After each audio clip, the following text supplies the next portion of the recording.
কোরআনের আলো ওই মোমবাতির আলোর মতো চতুর্দিকে প্রকাশিত হতে থাকবে, ঠিক কিনা? একটি আলোর জ্যোতি পেলে হাজার প্রদীপ জ্বলে, একটা মানুষ মানুষ হলে বিশ্ব জগৎ চলে। বলতেছিলাম বাবারা রে, আল্লাহর ওলি মাওলানা ওয়াজিহুর রহমান দাওয়াত বরকাতুহু আলিয়া, উনি হলো মোমবাতির মতো। মোমবাতি নিয়ে বাজার গ্রাম রহিমপুরে বসে আছি। যারা আলো নেওয়ার তারা ঠিকই আলো নিয়ে চলে যায়, হৃদয়টা ভরিয়ে ফেলে ধর্মীয় অনুভূতিতে, আল্লাহর ভালোবাসায় অন্তরটাকে বিগলিত করে ফেলে। এক সময় আল্লাহর ওলিতে পরিণত হয়ে যায়। আর যারা বিরোধিতা করতে আসে, লাঞ্ছিত, অপমানিত, নির্যাতিত, নিষ্পেষিত হয়ে এই দুনিয়ার জমিনে আল্লাহর অবাধ্য বান্দা হিসেবে চলাফেরা করতে থাকে। এজন্য বলি, আল্লাহর ওলিকে পাওয়ার পরেও আল্লাহর ওলির কদর থেকে দূরে সরে যেও না। আল্লাহর ওলির ভালোবাসা, আল্লাহর ওলির মহব্বত অন্তরের মধ্যে ঢোকাও। আল্লাহর ওলির দরবারে বেশি বেশি আসো। ইমানের নূর দ্বারা কলবটাকে ভরে নাও, সিনাটাকে মনোমর করে নাও। নাফাউদ দুনিয়া ওয়া নাফাউল আখিরা, এই দুনিয়ার জমিনে আল্লাহ পাক রব্বুল আলামিন উপকৃত করবে। আখিরাতের ময়দানে মুসিবতের দিনে মানুষগুলো যখন ইয়া নাফসি করতে থাকবে, সেদিনে আল্লাহর ওলি, ওলামায়ে কেরাম, শুহাদায়ে কেরাম আপনাদের জন্য সুপারিশ করবে। আপনাদেরকে সুপারিশ করে করে আল্লাহর তৈরি জান্নাতে নিয়ে যাবে। জোর দিয়ে বলে আল্লাহর ওলি, বাদশাহ নামদার, আপনার কৌশলটা এখনো বাকি রয়েছে। আপনি আপনার কৌশলটা এখন প্রয়োগ করেন, তাহলে আমরা ফাঁসির আসামি, আমরা ফাঁসি থেকে মুক্তি পেয়ে যাব। আল্লাহর ওলি সুলতান মাহমুদ গজনবী রহমাতুল্লাহ আলাইহি বলে, হে চোরের দল, তওবা করো, আজ থেকে আর কোনোদিন তোমরা চুরি করবে না। সব কয়টা বাদশাহ নামদারের কাছে আসিয়া তওবা ইস্তিগফার করে, বাদশাহ নামদার, আমরা আর জীবনে কোনোদিন চুরি করব না, আমরা ভালো মানুষ হয়ে যেতে চাই। বাদশাহ নামদার দাড়িতে একটু নাড়া দিলেন, দেখিয়ে দিলেন, তোমরা তোমাদের করা কৌশল অবলম্বন করেছো, তোমরা তোমাদের প্রত্যেকের বুদ্ধি বিবেক তোমরা খাটিয়েছো।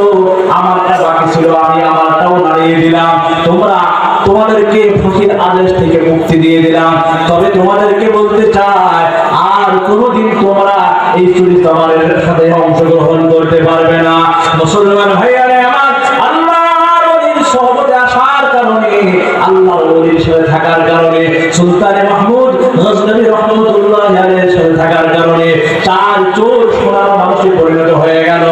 এই আল্লাহর ওলির দরবার, মাওলানা ওয়াজিহুর রহমান সাহেবের দরবারেও যদি একটা চোর আসে হেদায়েতের নিয়তে, একটা চোর যদি আসে ভালো মানুষ হওয়ার নিয়তে, আল্লাহ পাক রব্বুল আলামিন ওলির সহবতে আসার কারণে, আল্লাহ ওয়ালা বুজুর্গ ব্যক্তির সহবতে আসার কারণে ওই চোরও অতি সহজে সোনার মানুষে পরিণত হয়ে যাবে, ঠিক কিনা? মুসলমান ভাইয়া আমার, এই সুলতান মাহমুদ গজনবী রহমাতুল্লাহ আলাইহির জীবনের আরো একটা ঘটনা আপনাদেরকে বলি। আল্লাহর ওলি সুলতান মাহমুদ গজনবী রহমাতুল্লাহ আলাইহির ঘটনা।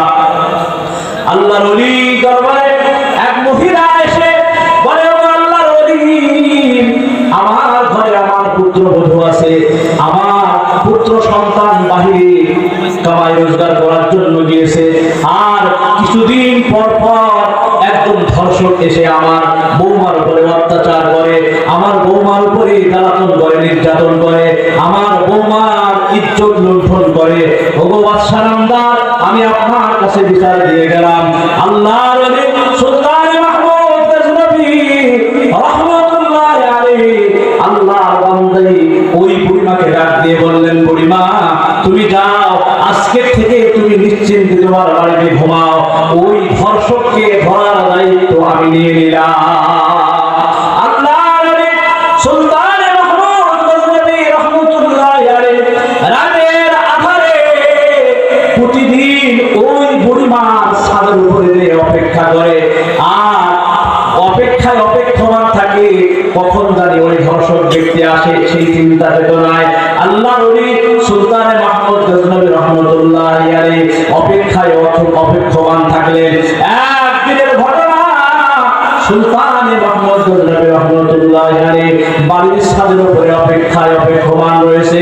এদিক দিয়ে গভীর রাত্রে বুড়িমা চিৎকার করে ডাকতেছে, কে কোথায় আছো গো, একটুখানি আমার বাড়িতে চলে আসো, আমার বউমার ইজ্জত সম্মান সম্ভ্রম লুণ্ঠন করে দিচ্ছে, কে আসো কোথায়, তাড়াতাড়ি চলে আসো।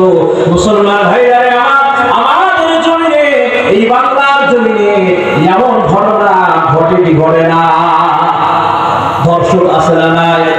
জেনা ব্যভিচারী করে নেওয়ালা ব্যক্তি আছে না নাই? ভাই রে, হাদিসের মধ্যে নবী আলাইহিস সালাতু ওয়াস সালাম ने फरमाया মান ইয়ারহানি মা বাইনা লাহইহি ওয়া মা বাইনা রিজলাইহি আদরান লাহুল জান্নাহ। আল্লাহর যে বান্দা বান্দি দুনিয়ার জমিনে দুইটা জিনিস হেফাজতের দায়িত্ব নিয়ে নেবে, বিশ্বনবী জনাবে মুহাম্মদ রাসূলুল্লাহ সাল্লাল্লাহু আলাইহি ওয়াসাল্লাম ডাক দিয়ে বলেন, তাকে জান্নাতে নেওয়ার জিম্মাদারি আমি নবী নিয়ে নিলাম। এক নম্বরে দুই চোয়ালের মাঝখানে নরম জায়গা, যেটাকে আমরা জিহ্বা বলি, এই জিহ্বা হেফাজতের দায়িত্ব যে সমস্ত নারী পুরুষেরা নেবে, নবী আলাইহিস সালাতু ওয়াস সালাম ने फरमाया তাকে জান্নাতে নেওয়ার জিম্মাদারি আমি নবী নিয়ে নিলাম। আর একটা হলো দুই নারীর মাঝখানে নরম জায়গা, যেটাকে লজ্জাস্থান বলা হয়, এই লজ্জাস্থান হেফাজতের দায়িত্ব যে সমস্ত নারী পুরুষেরা নেবে, আমি নবী তাকে